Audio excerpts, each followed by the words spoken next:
The sound of cannon fire echoes across London. 96 shots, one round for each year of Queen Elizabeth's life. A day like no other, befitting of a queen like no other. At Buckingham Palace, now a focus of the grief and mourning of an entire nation, thousands gathered as if to believe she was really gone. She's been like an amazing figure in our history. She didn't choose to do this job, but she done the absolute best she could till the very end. It sounds a bit strange considering I've never met her, but it just, yes, I just found her as a nice woman who you just felt like you could trust her like your grandma. That's a queen. You knew it was coming. Obviously she was quite elderly and had been unwell for a little while, but you just didn't want it to happen, I think. And so there's just a real loss of somebody who's such a global figurehead and a wonderful presence for us all. But I think it's about sadness, but also celebration and reflection on everything that she did do and why she was so well regarded globally. To many, Elizabeth II personified what it was to be British. A model, a steady symbol in an ever-changing world. A monarch who lived for the job and who brought dignity and decency to it. I've just always admired her and what she's done for her country, the Commonwealth, and the world. She's been an amazing example of dedication, and for the children to see someone who's so dedicated is amazing. And I just feel like everybody keeps saying that they're shocked by how sad they are. She's been a part of everybody's life for so many. So it's a moment in time, and it's one to celebrate her. A part of people's life, a momentous chapter in this country's history that has now come to an end, leaving thousands with an unprecedented and disorienting sense of loss that will take some time to process. Annelies Borges in London for Euronews.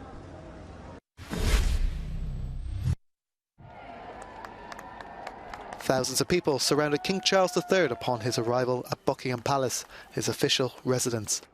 After greeting the crowd and meeting with the Prime Minister Liz Truss, the United Kingdom was able to listen to the King's long-awaited speech. His first words were a tribute to his late mother, Queen Elizabeth. I speak to you today with feelings of profound sorrow. Throughout her life, Her Majesty the Queen, my beloved mother, was an inspiration, an example to me and to all my family. And we owe her the most heartfelt debt any family could owe to their mother, for her love, affection, guidance, understanding, and example. Wherever you may live in the United Kingdom, or in the realms and territories across the world, and whatever may be your background or beliefs, I shall endeavor to serve you with loyalty, respect, and love, as I have throughout my life. My life will, of course, change as I take up my new responsibilities. It will no longer be possible for me to give so much of my time and energies to the charities and issues for which I care so deeply. But I know this important work will go on in the trusted hands of others.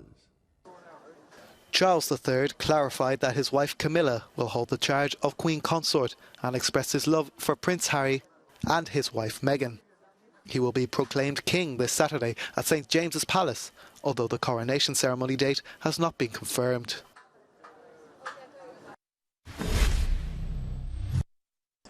It's been a momentous day here in England and a very emotional day as well. The new king, King Charles III, embodying many of those emotions when he renewed his late mother's promise of lifelong service to this nation during a televised address. The very first speech to his country, a speech about grief and gratitude, about destiny and duty. There's never been a more extraordinary time here in England, or at least this extraordinary amount of changes in such a short period of time, both the heads of state and of government changing within the space of 1 week. It's going to take people here some time to process everything that this country has just gone through. But the certainty among a vast majority of people here is that we are witnessing a moment in history and the beginning of a new chapter. Annelies Borges in London for Euronews. With England by Invested as the Prince of Wales in 1969 at the age of 20, Charles would have to wait longer than any predecessor for the monarch's crown to be placed on his head. A date for the coronation hasn't yet been set, but it's a moment he's been preparing for all his life. His apprenticeship began at an early age, with his mother's stately responsibilities overshadowing his childhood. Dispatched to elite schools as a young boy, Charles was the first heir not to be educated at home. The young prince completed his secondary education at Gordonstown in Scotland, the same school his father went to. It had a reputation for character building, and he was reportedly unhappy during his time there.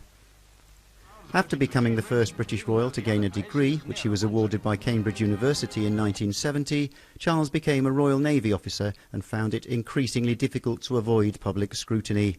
And then his public profile rocketed when he married the younger Lady Diana Spencer in 1981. The wedding was at St Paul's Cathedral and was televised around the globe. Prince William, now heir to the throne, was born less than a year later, followed by his brother Prince Harry in 1984. At first it all seemed a little fairy tale, but it wouldn't be a happy ending. Tensions in the marriage led to divorce in 1996, and the following year Diana, by now the People's Princess, died in a Paris car crash. That left Charles a single father and William and Harry without their beloved mother. It took years for many people to forgive him for infidelity to Diana before the accident, but eventually the mood softened enough for him to marry Camilla Parker Bowles in 2005, and she became the Duchess of Cornwall. While Charles has indulged in traditional royal pastimes, there is another side to him that he's never hidden. He's shown an interest and spoken out, sometimes to criticism, on many issues, especially on matters related to agriculture, the environment and architecture. His mother was admired for her diplomacy and public neutrality. Now he's Charles III and he's in the driving seat. He may have to take on board some of her characteristics.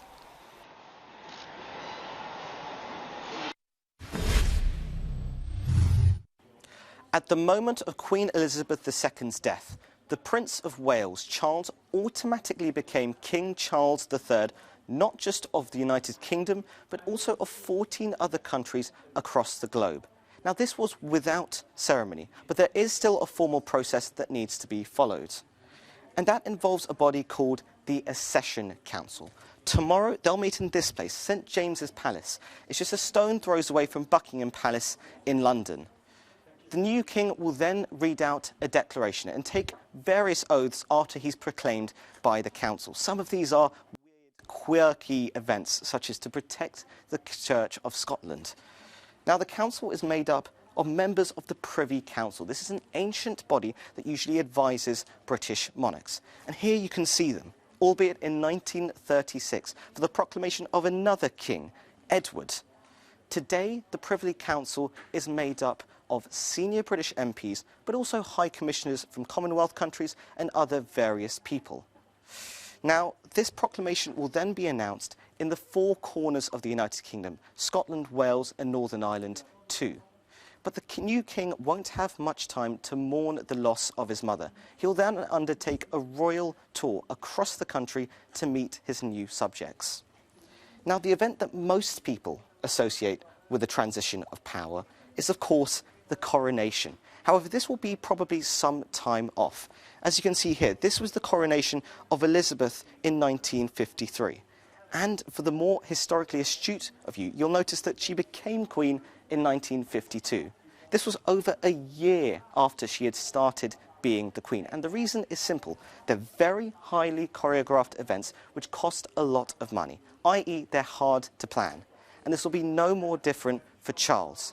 The palace hasn't announced a date for his coronation, but it's likely to be in the future, at the very least in 2023.